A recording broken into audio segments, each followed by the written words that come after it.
What I learned over that 28 years plus the hike I did before that from Mexico to Canada in one trip, what you learn is to really two things I think that are vital to a happy life, actually. One is being comfortable with your own company and in your own skin. The second is being flexible. You can't be outside for any length of time without having to adapt to the world around you, the conditions around you, the weather around you. I draw on that almost every day. When things are going great, it's easy. But when you hit bumps in the road, how you handle those, there's not a whole lot you can do about it when you're out in the rain, walking along. You have a decision. You can hunker down or you can keep walking. I just think that's kind of applicable to life. When you hit a bump in the road, how you take it, how you respond to it is your choice. Welcome to Care More, Be Better, a podcast for people like you who care about the social impact of conscious companies and everyday heroes. Hear inspiring stories from those who put people and planet before profit and personal gain. You'll learn how you can make a difference, vote with your dollars, and get involved today.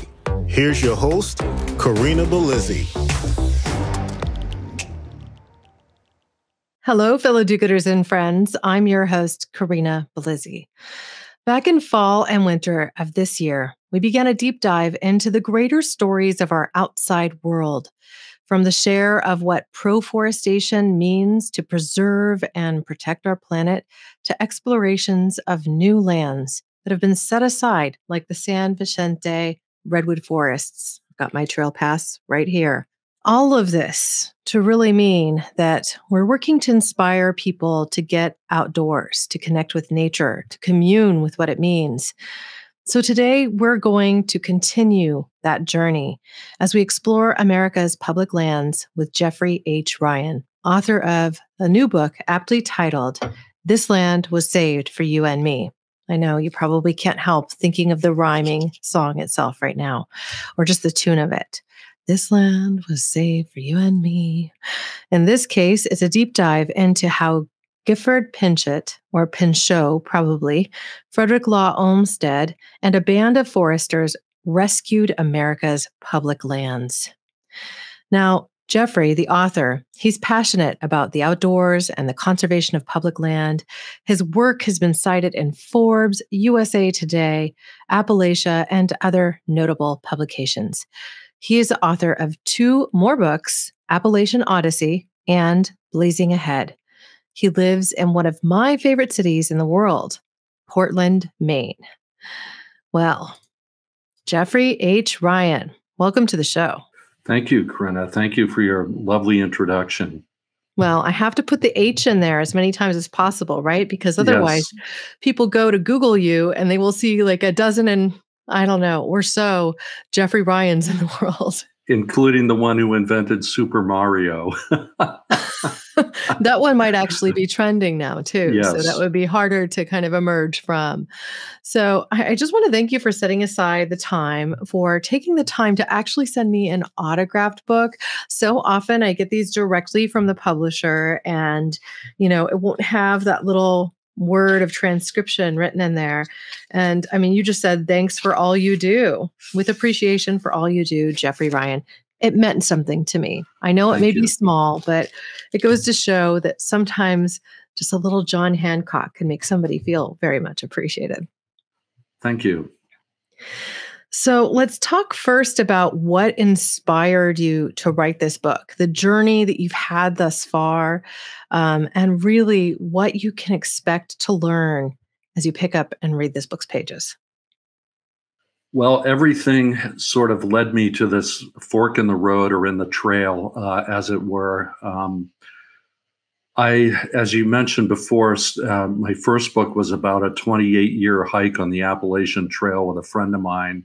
We did a different section of the trail every year until we completed it over almost 3 decades. When I was writing that book, I was compelled to explore how the trail came into being in the first place. So that was the impetus for Blazing Ahead. But when I was writing Blazing Ahead, what I found out was the very same guy who came up with the idea for the Appalachian Trail, a forester by the name of Benton Mackay, was involved in the creation of the Wilderness Society and the setting aside of wilderness in America. And so that started me on the journey of exploring who were the people involved in the Wilderness Society, and led me backwards through time until I found the common thread with our public lands sort of began with Frederick Law Olmsted, the creator of Central Park, and started doing my own deep dive into conservation history from the aspect of trying to do a sort of finding your roots version of American conservation history, and finding that so many people and events were intertwined. It just led me to naturally want to write this book in a way that I think the subject has never really been delved into before. Wow. Well, you've alluded to a couple of things I want to touch back on. First of which, you said you've run a hike and it took you 28 years to complete. I want to know what the longest stretch of that hike was and what you might have learned along the way.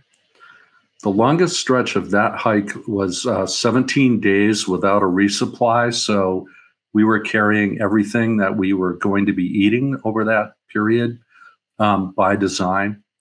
And boy, what I learned over that 28 years plus the hike I did before that from Mexico to Canada in one trip. What you learn is to really two things I think that are vital to a happy life, actually.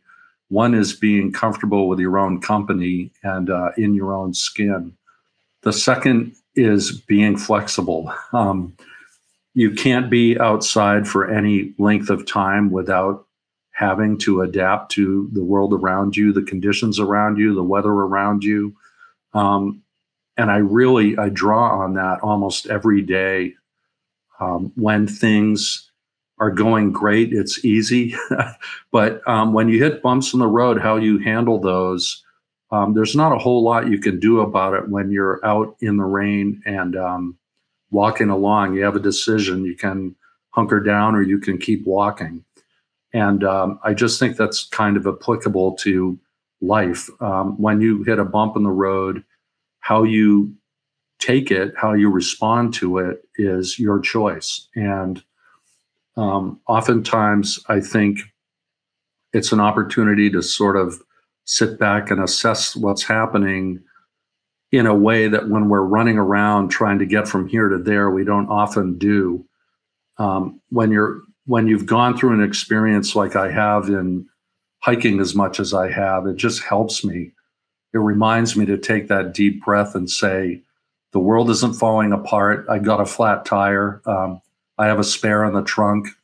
I know how to fix this, and I'll be a little late to work. It's just one of those things that helps you, I guess, gain a healthy perspective in life. Well, I have to say, hearing the tale of somebody taking a hike for a 17-day stretch at a time has me a little bit jealous of all the men in the world. And I say that simply because as a woman who enjoys the great outdoors a lot and who loves to go hiking, I have shied from doing long stretch hikes because I have this thing called menstruation. And as a girl, that's tough to manage when you're camping, let alone when you're out on these long hikes and just doing backpacking. Because unless you're somebody who's willing to just take, let's say, a birth control pill every day and skip your periods or skip your cycles, if that little inconvenience comes about, there's smell to worry about. There are predators that are going to smell this elevated sense too, or you're just self-conscious about it. So it's probably the one thing that has kept me from doing these longer hikes. Now, I'm probably coming closer to the days when I will no longer have that problem. I'm 46 now. And honestly, this is something on my bucket list. I want to go for a multiple week hike along the Pacific Coast Trail in California. I think it's absolutely beautiful. And I think I could choose a time of year to do so when it wouldn't be too terrible insofar as weather's concerned. Of course, recent events here on the Central Coast have me questioning that. Yes. I mean, it's almost April, and we just had a crazy hailstorm come through here that just shredded much of Northern California. So I don't say that lightly. It's interesting you say that because in all the reports I've been listening to lately, they harken back to 1983. It hasn't been this bad since 83. And 83 was, in fact, the year when I and two friends did the Mexico to Canada trip and hit those snows. A couple of us have been emailing and texting back and forth about, gee, it's back all these years later, 40 years later, because we hit those snows. We were still at times knee deep and thigh deep in snow in Oregon, going up through, and it was perseverance personified. Yeah. And it can dump in the Siskiyous. That's no joke. I grew up in Southern Oregon, in a little town called Ashland. And so, I was quite familiar with the outdoor world there, the Rogue Valley, the rivers, the mountains. I mean, I didn't have the ocean the way I have here on the coast of California, but I certainly had plenty of the great outdoors to keep me company. I love Ashland. That was right on the trail. So, yeah, Mount McLaughlin and all that area up through there, beautiful. Yeah, and I think I always get the name of it wrong, but it's like there's a bunch of lakes that are connected or are on the same trail system. I think they call them Seven Sisters or something to that effect. Right, the Three Sisters. Three Sisters. See, like I can't. North, south, and middle. Yeah. Yeah, so, you know better than me. I was 13 when I moved away from Southern Oregon, so it has been some time. They have a Shakespeare festival in town. Yeah, and the irony is that I grew up there and never visited it. Reason to go back. Yeah, I know. So now let's make this a little bit more real for people. Now that you've gone from these amazingly long hikes, let's say they're not able to spend 17 days out there, but there are benefits to being outdoors for those long periods. You mentioned that you get this perspective, like perhaps it's your place in the world. What more would you have to share? What do you think they could benefit from, even a shorter hike? Unplugging, number one, just shutting the phone off and being in the moment is just a spectacular recharge in and of itself, even if it's for 3 or 4 hours. If you just go out and do that. And interestingly enough, it's not a new phenomenon.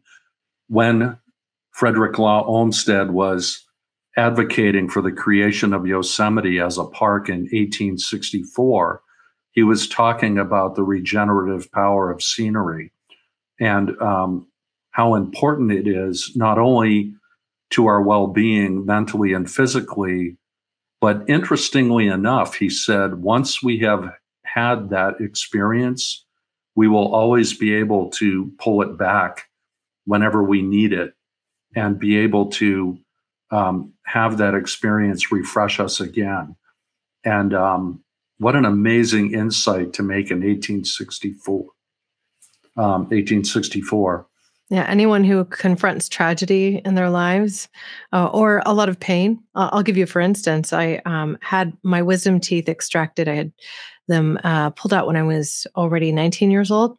And I had 2 that had started to come out past the rest of the tooth line, and then another 2 that were embedded because they never emerged, right? And so we took them out all in one session while I was awake. And the 4th one, they go to crack in my jaw. And this is surgery. It's under the skin, right? The pain meds wore off. So I felt the whole thing. And where I went in my head, because they basically said, look, I've given you the limit of how much I can give you in a single setting without running into some risks. So either we pack you up and you go home with a broken tooth in your mouth, or we get it out. Right. And so I just, grabbed onto those arms and said, let's do this. And I went to my favorite beach in my mind. And I just kept saying, like, almost like a mantra in my head, like spending time with one of my best friends, walking down 4 Mile Beach, and just like enabled me to put my part of my brain, because the pain was still very much there and very much real, but part of my brain and this space that was a sanctuary for me. And so you can have these dramatic moments like that, or just a moment even where you just want to transport yourself to a more peaceful state. You can close your eyes and open your mind. And hear the waves. Yes, Hear absolutely. the waves, the birds, smell the smells. You get like that kind of brackish scent in the air. I have a hike I take every day around my neighborhood. And I'm very lucky in that on one side, I see rolling hills and chaparral with oak trees and cows grazing. And then on the other side of the hill that I'm on is redwood forest. And so I take this circuitous path that's kind of probably the shape of a teardrop with my dog every morning.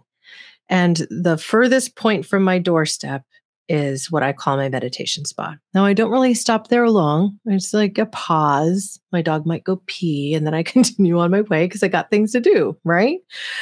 But there is this beautiful maple tree there that I call her my friend Maple. There's a little redwood grove, and I just pause for a minute and I listen to the water going through the creek. And I might touch a tree or two and just feel like I've centered my day and I'm ready for anything. And I know that I'm lucky in being able to do that. But so many of us could have the opportunity to do something like that if we just integrated it into our daily lives, however small it might be. So I think it's powerful. Nature is powerful. Being reminded, even if we take our hikes in the rain, like I am known to go out there in my trench coat, essentially goes down to past my knees with my dog and my coffee cup that I was showing here, but it has my trail pass for the San Vicente Redwoods on it. Great. To explore a moment in nature, even if part of that is just walking on paved earth. Absolutely. And I've been thinking a lot about this lately. It's really living life at 3 miles an hour. So many of us are so not living at 3 miles an hour and just taking the time, even if it's a 20-minute a day walk. And you don't have to get in the car, as you say, you don't have to get in the car and drive somewhere. You can take an urban walk. It's all beneficial. Mm-hmm. But I think just that time to be unplugged and just be is, it's a reward. I look forward to it every day. Well, thank you for that. Now, in your book, you tell the story of little known heroes. I mean, I didn't know half these names. So I was hoping that you could pick perhaps one of them to tell a little bit about their story. Perhaps they're, for some odd reason, your favorite. Oh, I think I have to go with Franklin Benjamin Huff, whose parents played an interesting name trick on him.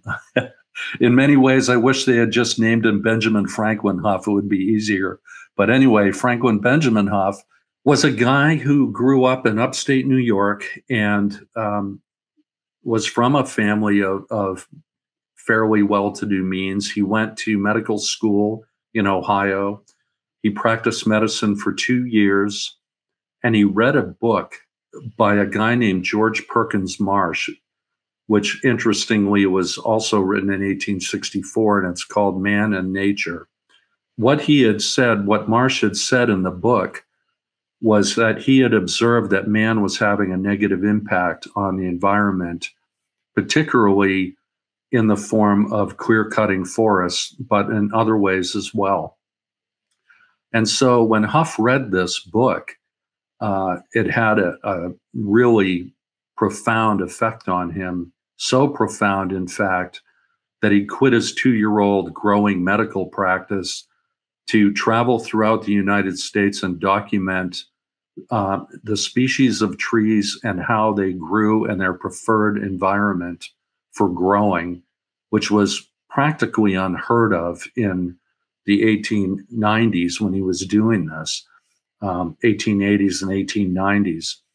And he compiled a 600-page book for Congress about how trees grew, what assets we had in the country, and how seeds propagated, and on it went. He was really one of the groundbreaking people behind the forestry movement at a time when the vast majority of people, including the timber barons themselves, thought that forests were inexhaustible and they would just keep cutting. After all, they at some point, they were thinking they were inexhaustible and they could just keep cutting, and oftentimes would leave devastated landscapes and unpaid taxes in their wake. And so it was Huff who was one of these early people on board that was telling everyone who would listen to him that there has to be a better way, that maybe we should start looking at this as a resource, timber as a resource, not just something that's inexhaustible, because we're going to get into trouble. I mean, we've all seen this play out, right? Like even members of Forestry Service will say, "Oh, well, we have to cut down these trees because it's a fire hazard." But then they're taking out the old growth and leaving behind the new growth, which are more of a fire hazard than the trees they took out. Because there's been such this integration, I think, with the lumber industry, and we see that in particular happening throughout the Pacific Northwest, which has become essentially where much of our logging happens on the West Coast. I wonder if you want to comment on that, or if there are ways that perhaps you would encourage our community to get involved or make themselves more aware so that they could also support the health, the preservation of these forests. Yeah, well, there are really two different things going on with the forests, right? There is the eternal struggle between harvesting and sustainable harvesting, and we have recreation that is oftentimes trying to use the same land trying to serve different purposes with the land. And then the third part of it is that we have to have wilderness areas which are essentially untouched, which is the third part of my book. So the way it kind of played out, just to backtrack a little bit, is the public parks came first, not the national parks, but the state and public parks, such as Central Park and Yosemite and others like that. The managed forests actually came second, and then the national parks.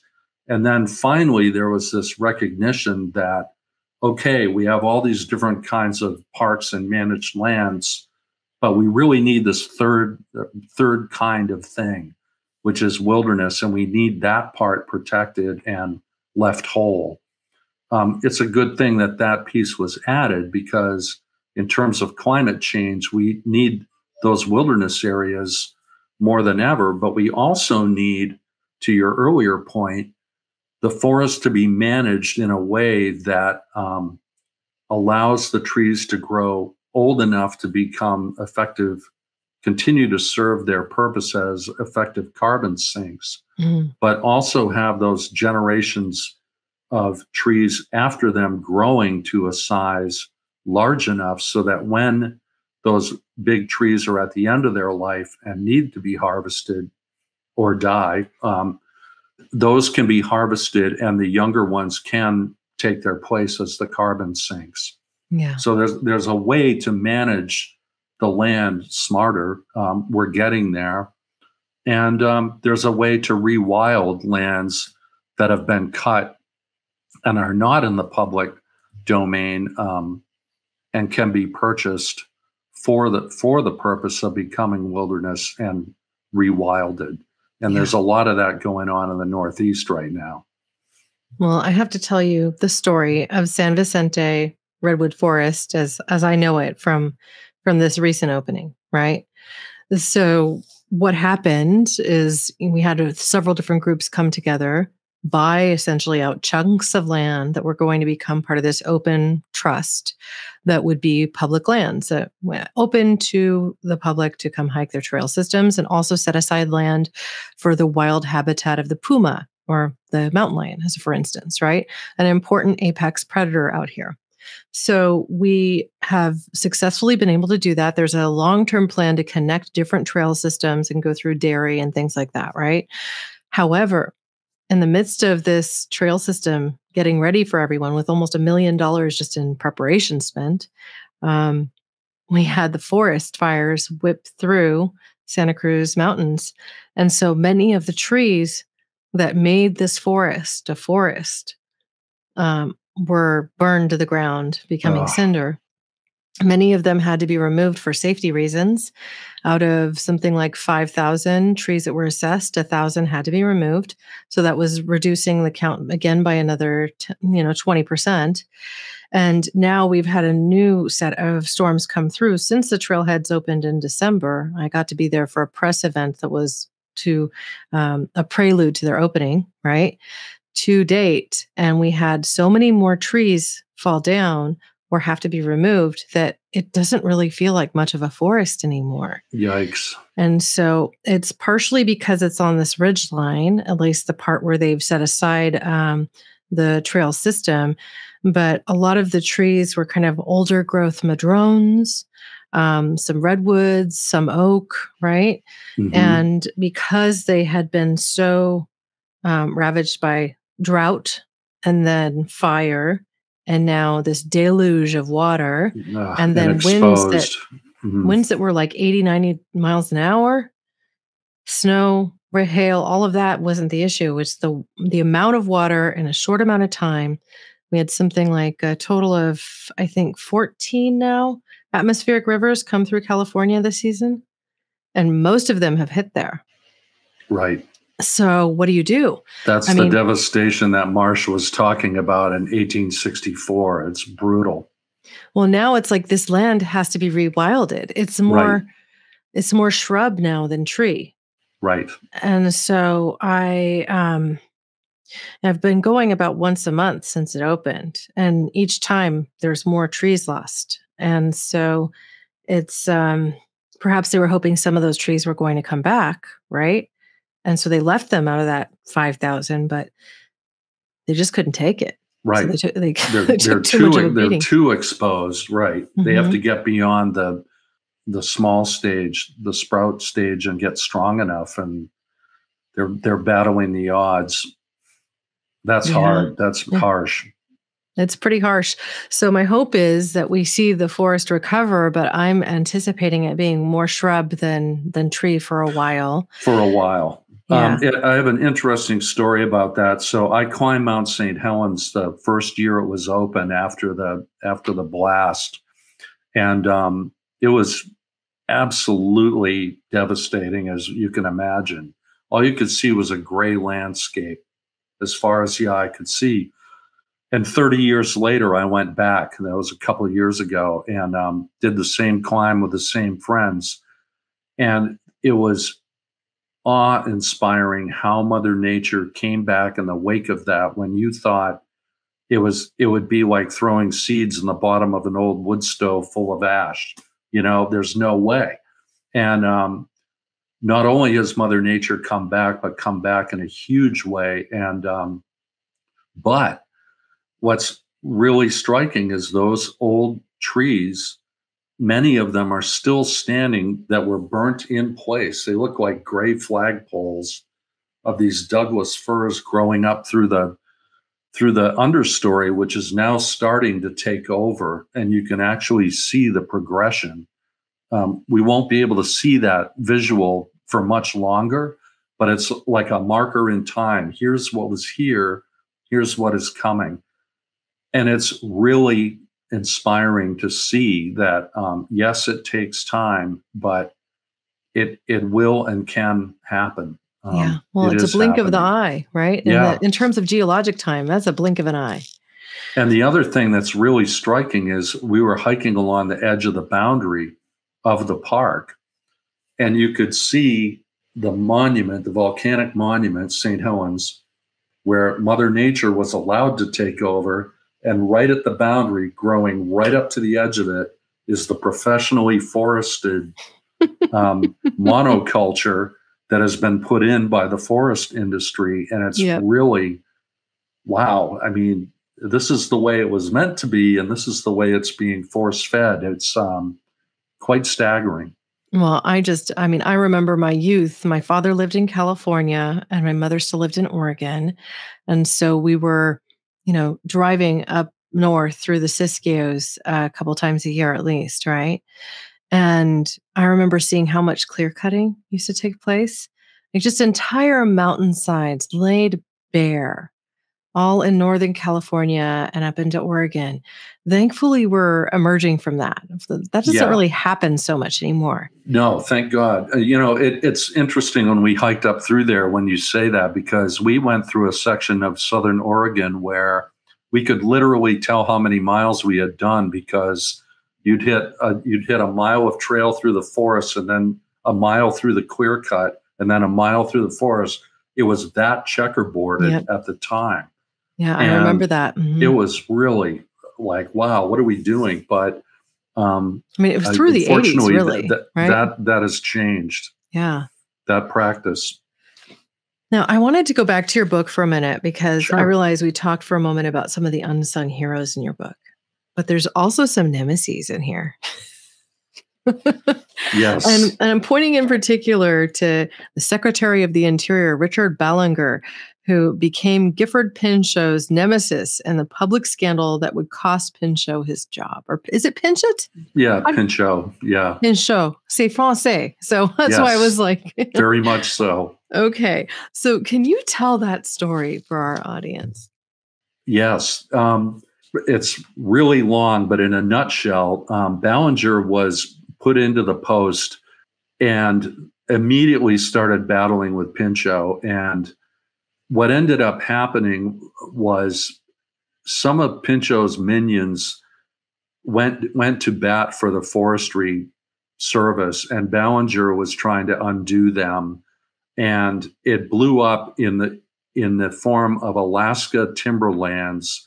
And Ballinger was basically trying to orchestrate the illegal selling of timberlands without anybody knowing, to a syndicate of wealthy timber barons. And a couple of Pinchot's proteges got wind of it and spoke to the press about it, and the whole thing blew up in a very public kerfuffle that blew up on the front pages of the newspapers and became a great embarrassment to the president. He sort of asked them to please come to grips with this behind closed doors, but he didn't know that Pinchot was not going to do that. And Pinchot made some very public pronouncements against what Ballinger was doing and ended up losing his job because of it.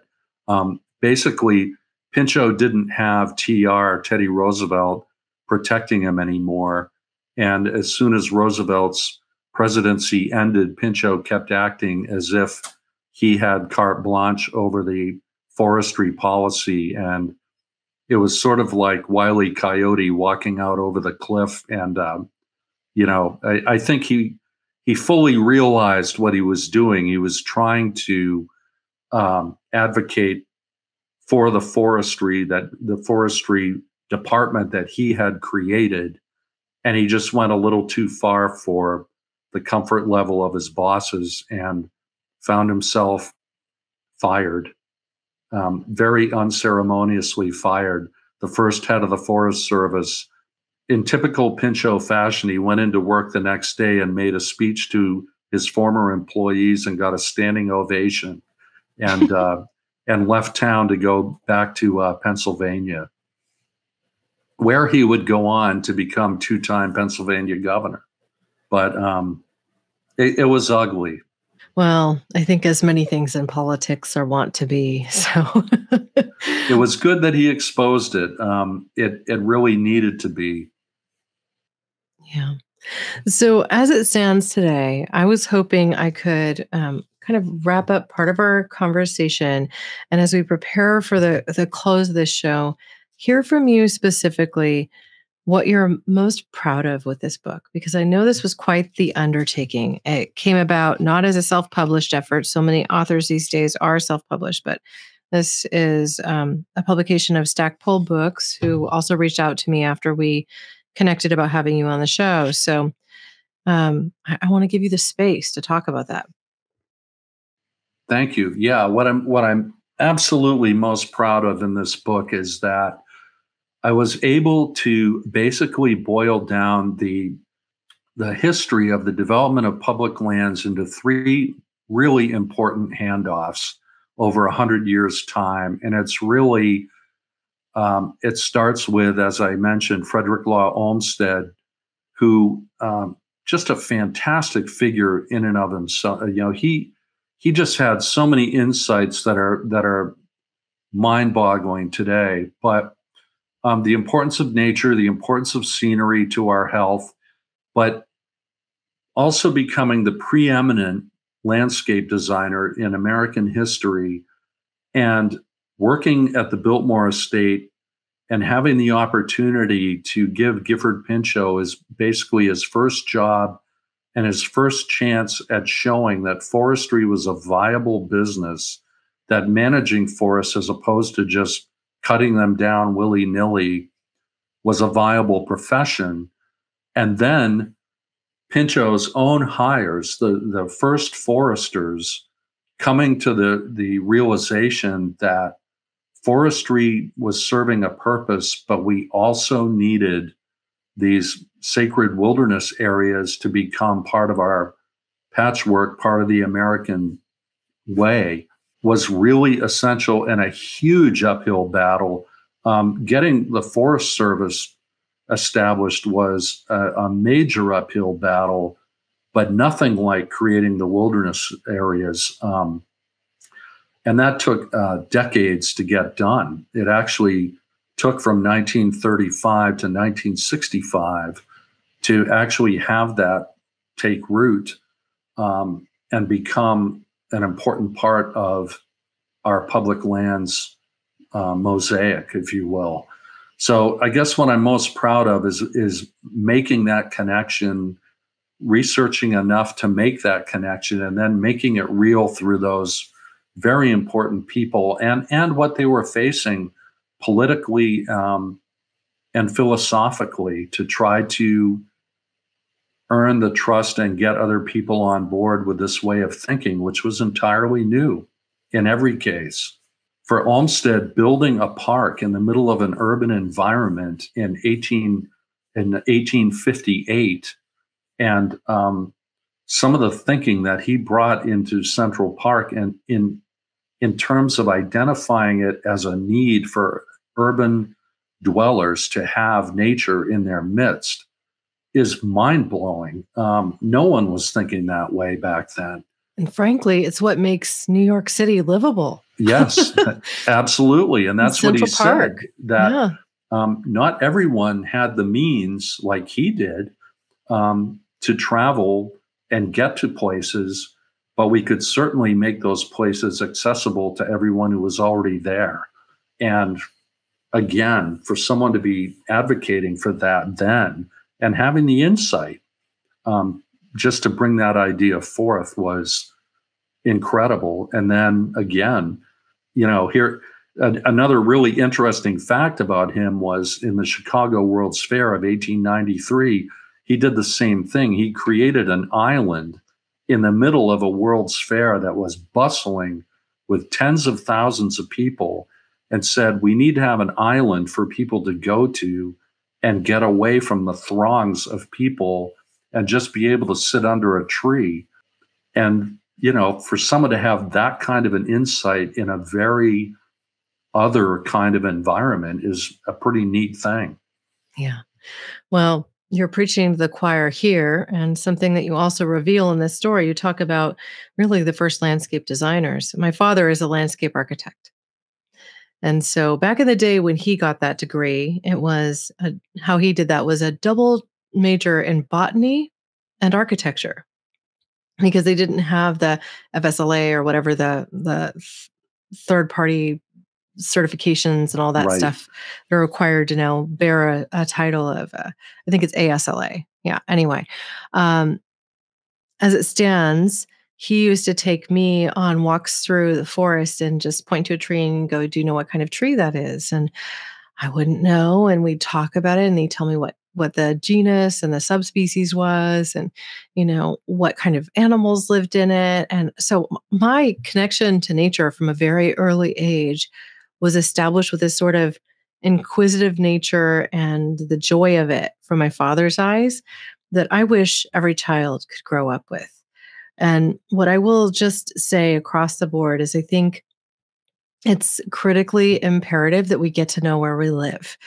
And I'm going to say this on behalf of Paul Hawken again, who I brought on my podcast well over a year ago now to talk about his work, Regeneration, Ending the Climate Crisis in One Generation. He said, if you were to really press me on what one thing we could all do to save this planet, right? To turn around everything and get to a space where we have a global cooling again, it would be to know where you live, to really get to know where you live, because you don't. You don't really know where you live. You don't really know the nature. You don't know the history. You don't know what was there before the street that is there now was. And as somebody who studied archaeology and anthropology, which I don't find a mystery at all, who then, I mean, just if you hear about my background, it's like, oh, okay, of course I wanted to understand the history, the thing that came before the written word, how we were in nature before we had all these constructs around us, when we were living with the land in concert with it, as opposed to on top of it and modifying it to bend to our will. I mean, that's what I was curious about. I was curious about what life was like before. You know? To know where we live is to care about where we live. And, you know, I live with this quote that Aldo Leopold said, which is, I'm paraphrasing, but the noblest thing a human being can do is to live on a piece of land without spoiling it. And, you know, I think about that a lot. You know, if we all take into account on a daily basis what our impact is, whether we actually own the piece of land we live on or not, that level of respect and understanding for what we're doing, I think is critical. It's critical to both our well-being and our survival. Yeah, well, perhaps I'm a little bit of a wingnut myself in this natural, nature-driven world. You know, the piece of property that we bought where we live in Scotts Valley, it abuts an open space preserve. So obviously I love open space, right? But part of our land is on the undeveloped part of this land is part of that forest, right? Which I've just simply put a simple goat fencing up to keep my dog in. So she has an undeveloped part of land to be a dog, to go crazy and dig her dens and do whatever, and bark at the coyotes or the raccoons and whatever. But I also have 2 old growth oaks on my property. And as somebody who loves oak and who also understands that they don't necessarily tend to be the most stable, they'll split off a limb when they get really big and old, I chose to cable them. And some of my friends thought I was insane for spending $1,500 or more on oak trees that don't really affect my living space on the property, to cable them and provide them with some protection from basically losing enough of a limb that they'll end up dying, right? And I have not regretted it. They're still standing. How many years later? We moved in here 2009. So this is like 14 years later. They've withstood the droughts, and they've withstood the winds and the incredible rain that we've had. And I'm hoping that they'll be here and still thriving by the time I pass this mortar coil on. So if I can have a little patch that I'm affecting, this little patch, I want it to be healthy. Yes. And so I extend that into how I garden. I've stopped caring about the rodents that tear up my lawn because I've only got a little patch anyways, and it's really just there so my kids can experience grass that's like comfortable to lie on in the shade, right? And then I have things like strawberries planted under my plum trees and, you know, kind of in the shade, but they get really super sweet and nice, and just ground covers that are more natural and that connect my kids to the food sources that we have. You know, planting myriad of different fruiting trees, and then things like amla berry because it's exotic and you can't find it locally, and then just creating my own compost to then use in the garden. Because if we build this connection to not only nature, but the food that we procure, and we understand where it comes from, and we work it a little bit, maybe we'll change our habits. Or maybe just, I will raise my 2 boys to be more mindful human beings that are building a better future for everybody. Wonderful. Anyway, I think that was my soapbox for the day. That's good. It's a good soapbox. I so appreciate you coming on the show, the work that you do. I really do love your writing, and I appreciate the stories within it, and even throwing a nemesis in here and there. Or 2. Yeah, exactly. We could talk more. Yeah. But really it's a joy, and I so thank you for the work. Thank you. Thank you for having me on. It was a great conversation, and here's to getting outside as much as we can. Yeah, let's get outside. To connect with Jeffrey H. Ryan and get his new book, visit his website, jeffryanauthor.com, or you can visit show notes for this episode and click the link. For complete transcripts, expanded show notes, and bonus features, visit caremorebebetter.com. While there, sign up for our newsletter and receive weekly tips with our #BeBetterChallenge. Subscribers also receive a welcome gift. It's our 5-step guide to help unleash your inner activist. If you have feedback or you want to suggest a future show or guest, you can always send me an email note directly from the website, or even send me a voicemail just by clicking that microphone icon in the bottom right-hand corner. Now, before I part, I just want to say this. This Land Was Made for You and Me is a beautiful historical book. It will help you think differently about the world that we're leaving behind. So I hope you'll pick it up and enjoy the read as much as I have. Thank you. Thank you now and always for being a part of this pod and this community, because together we really can do so much more. We can care more, we can be better, we can even open our minds with more open spaces and create a better future together. Thank you. Thanks for listening to Care More, Be Better, a podcast for social good. To make sure you never miss an episode, subscribe, rate, and review wherever you listen to podcasts, and share with your friends to help us reach more people and spread more social good.